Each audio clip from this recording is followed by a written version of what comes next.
sur ce nouvel épisode de Geekosophie Magazine consacré à Squid Game et plus particulièrement à la morale dans Squid Game. La dernière fois, sur la première vidéo dont vous trouverez le lien en description si vous l'avez raté, on a posé la question « Est-il immoral de mettre sa vie en jeu pour de l'argent ?» en se plaçant du point de vue de la morale déontologique et plus particulièrement de Kant qui est son grand représentant. Aujourd'hui, on va se poser la même question, mais on va le faire sous l'angle de la morale qu'on appelle utilitariste.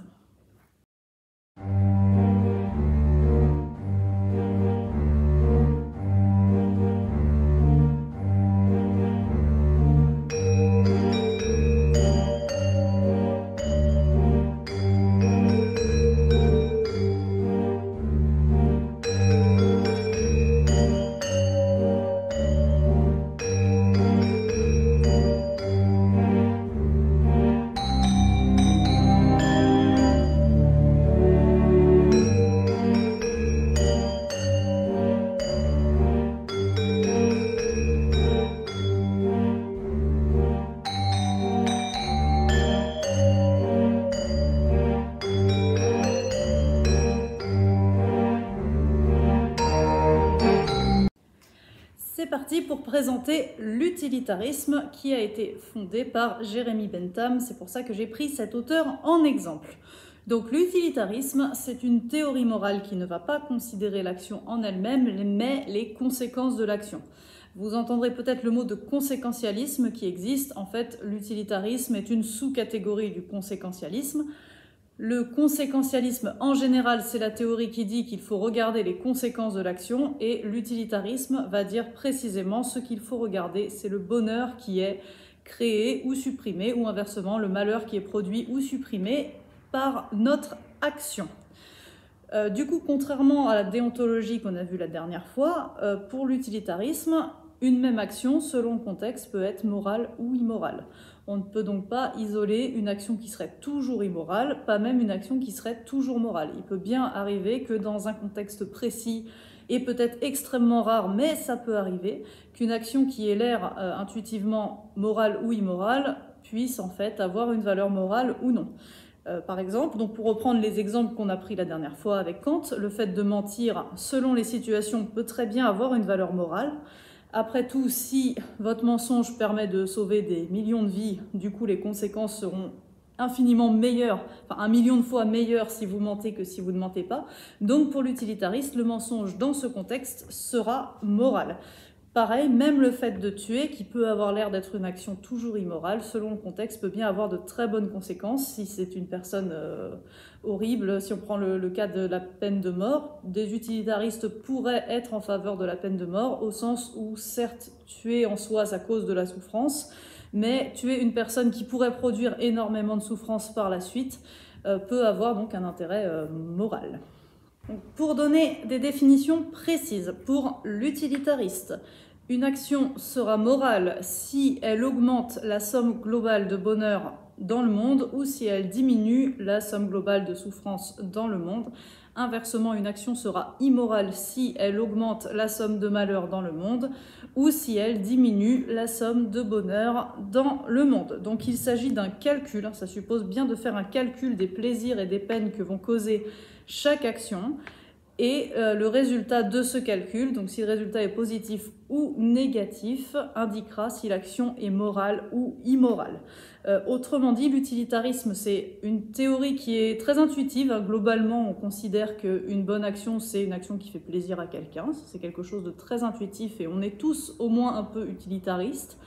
Mais c'est une théorie qui devient extrêmement complexe quand il s'agit de réfléchir à des cas un peu limites, où intuitivement on ne sait pas trop dire si c'est bien ou mal. Parce que ça suppose de faire donc des calculs, donc ça suppose déjà de pouvoir quantifier, pour faire le calcul il faut des chiffres, ça suppose de pouvoir quantifier des choses qui ne sont pas forcément quantifiables, on va le voir tout à l'heure avec les exemples, mais un des critères qu'il faut prendre en compte, c'est l'intensité du plaisir qui va être produit par mon action. Quantifier l'intensité d'un plaisir, c'est pas forcément facile, c'est voire même complètement impossible, ou en tout cas il faut trouver un critère. Et donc il y a plusieurs critères à prendre en compte et le calcul général sera forcément compliqué. Donc Bentham, fondateur de l'utilitarisme, dans un de ses livres, propose 6 critères. En fait, il y en a 7 que j'ai mis derrière moi. 7 critères pour savoir si une action est bonne ou mauvaise. Donc il faut faire un calcul en prenant en compte l'intensité. Donc c'est-à-dire plus le plaisir est grand, plus l'action gagnera des points, si vous voulez. La durée du plaisir, donc si mon action va produire un plaisir qui dure longtemps, ce sera une meilleure action qu'une action qui produit un plaisir qui ne dure pas longtemps. La proximité et la certitude. Donc la proximité, c'est le fait que le plaisir qui va être produit par mon action est proche ou lointain. Plus mon action produit un plaisir immédiat, plus ça va compter, elle aura des points. C'est dans les propos de Bentham, c'est comme ça. La certitude, c'est le fait qu'on est certain que mon action va bien avoir de bonnes conséquences, parce qu'après tout, vous pouvez faire une action en vous disant qu'il y a de fortes chances que ça produise ces conséquences positives et qu'en fait, elles n'arrivent pas. Donc plus vous êtes certain que votre action va conduire à quelque chose de bien, plus l'action gagne des points également. La fécondité, la question qu'il faut se poser, c'est est-ce que le bonheur que je vais produire grâce à cette action va pouvoir conduire à d'autres bonheurs encore après. La pureté, qui concerne cette fois que le bonheur, puisque tout ce que j'ai dit jusque-là, vous pouvez le prendre en compte si vous voulez calculer le niveau de malheur que va causer votre action. La pureté, ça concerne que le bonheur, puisque plus le bonheur produit est un bonheur pur, c'est-à-dire un bonheur qui n'aura pas d'aspect négatif. Si par exemple vous prenez beaucoup de plaisir à manger, mais qu'après vous êtes malade, bon, bah, vous aurez pris beaucoup de plaisir sur le moment, mais comme vous allez un peu souffrir après, ce ne sera pas un bonheur pur, en tout cas un plaisir pur. Donc la pureté désigne pour le bonheur le fait qu'il n'y ait pas de conséquences négatives à votre plaisir immédiat. Et enfin, l'étendue, qui concerne le nombre de personnes touchées par mon action. Si vous faites une action qui donne du plaisir à 1 million de personnes, c'est évidemment mieux qu'une action qui donne du plaisir à une seule personne.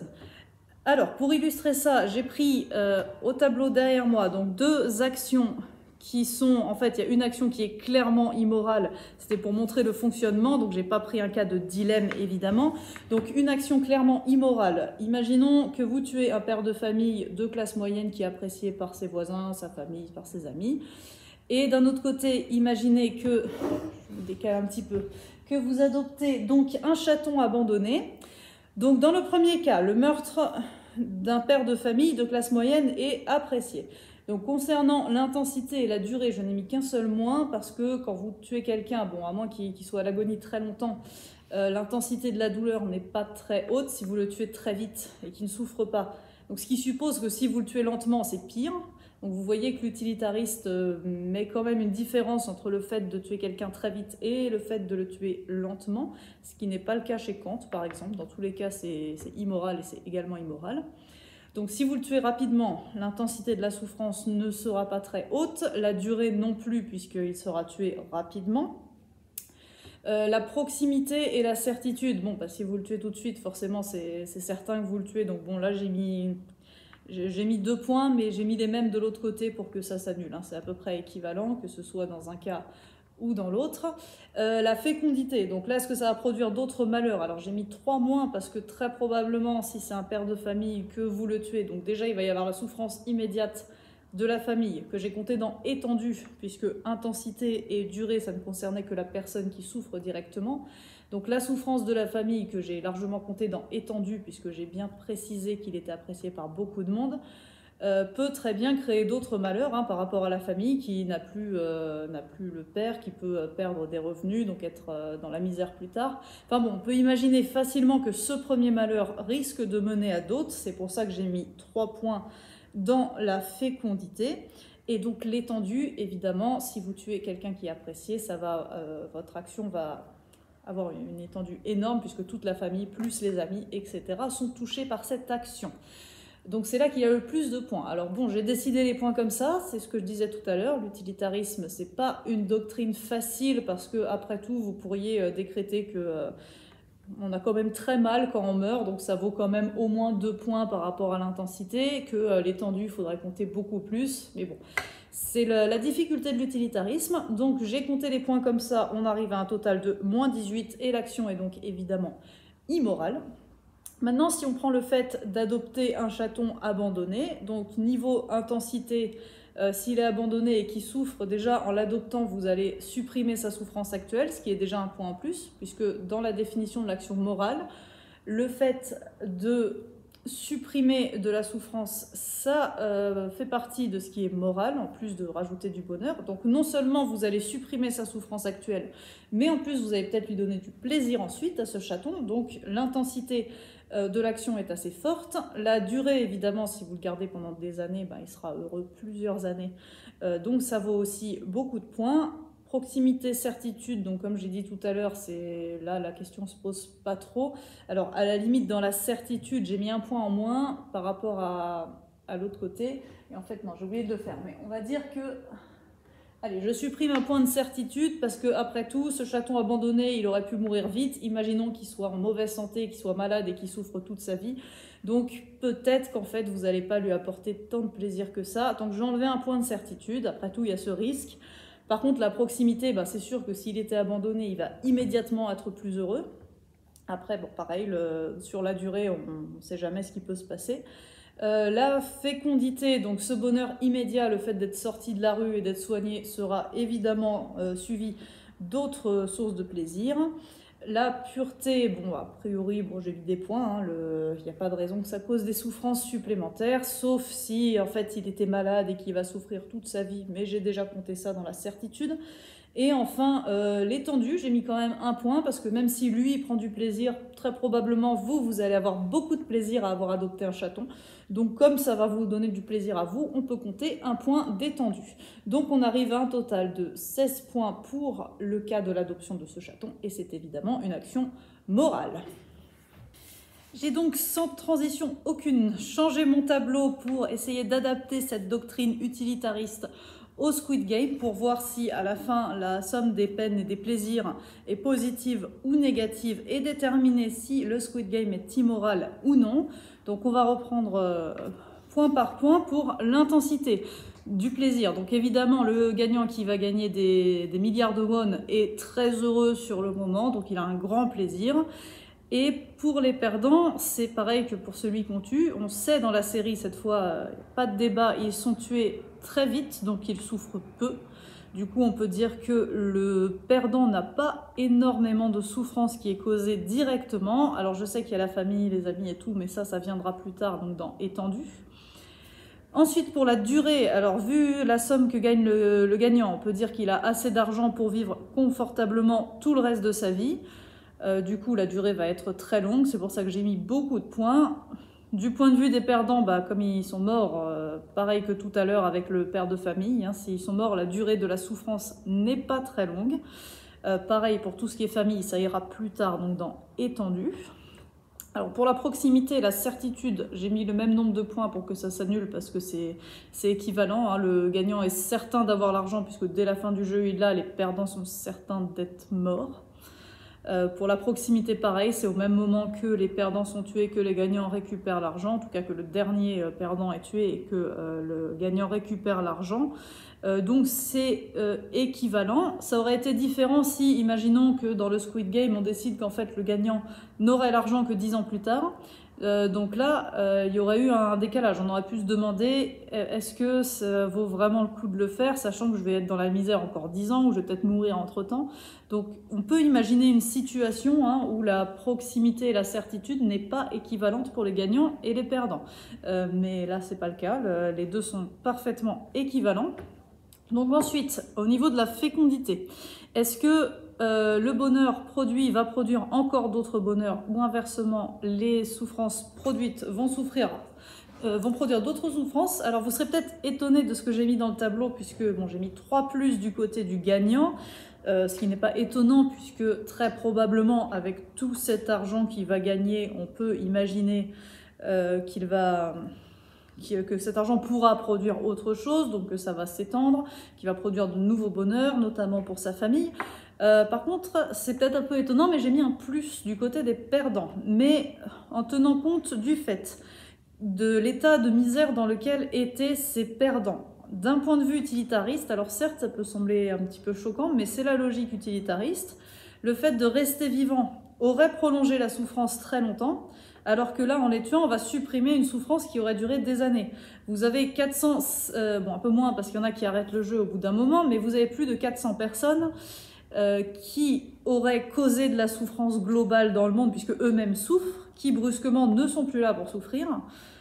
Donc le fait de les éliminer, en fait, dans l'absolu, élimine de la souffrance. Alors je veux bien croire que ça ait l'air totalement choquant dit comme ça, mais c'est dans la logique de l'utilitarisme, et l'utilitariste admet que si vous mettez fin à la vie de quelqu'un qui n'a plus aucun plaisir et qui ne fait que souffrir, alors admettons qu'en plus il fasse du mal aux autres, hein, on pense par exemple aux mafieux dans la série, ça pourrait être complètement moral d'éliminer cette personne à ce moment-là.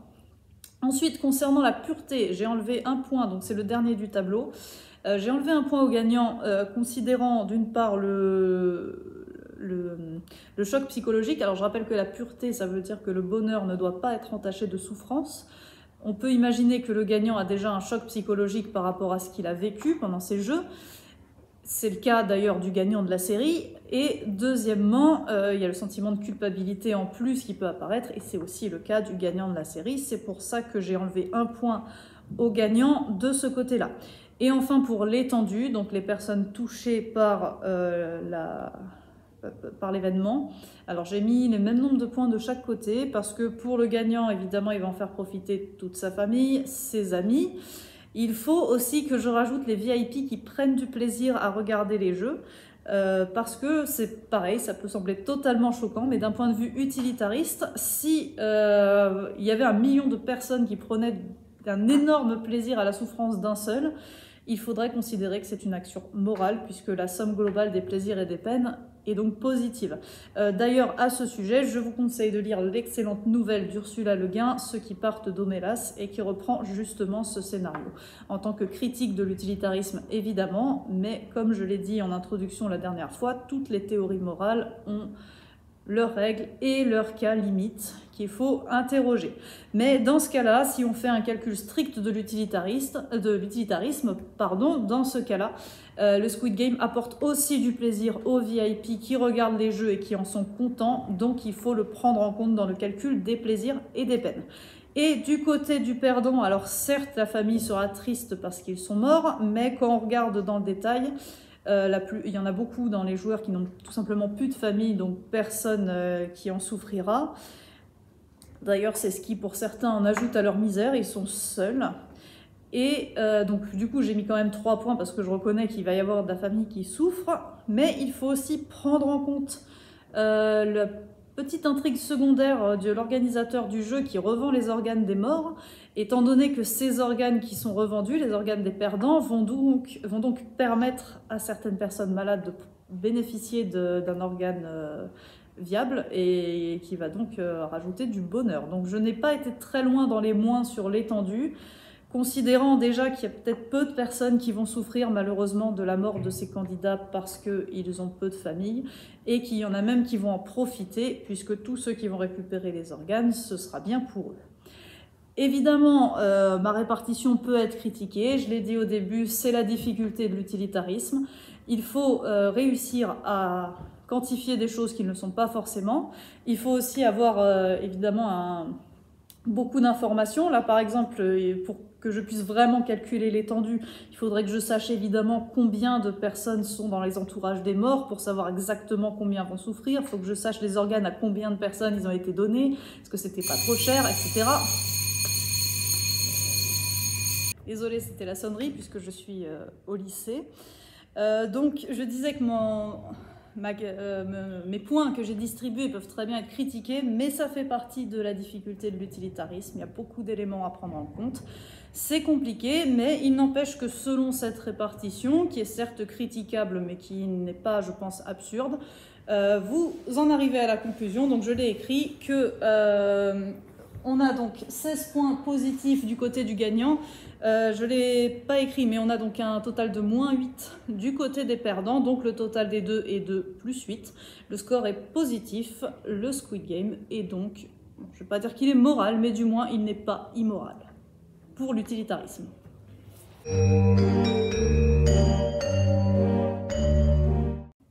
Merci. Merci d'avoir regardé cette deuxième vidéo de Geekosophie Magazine consacrée à la morale dans Squid Game.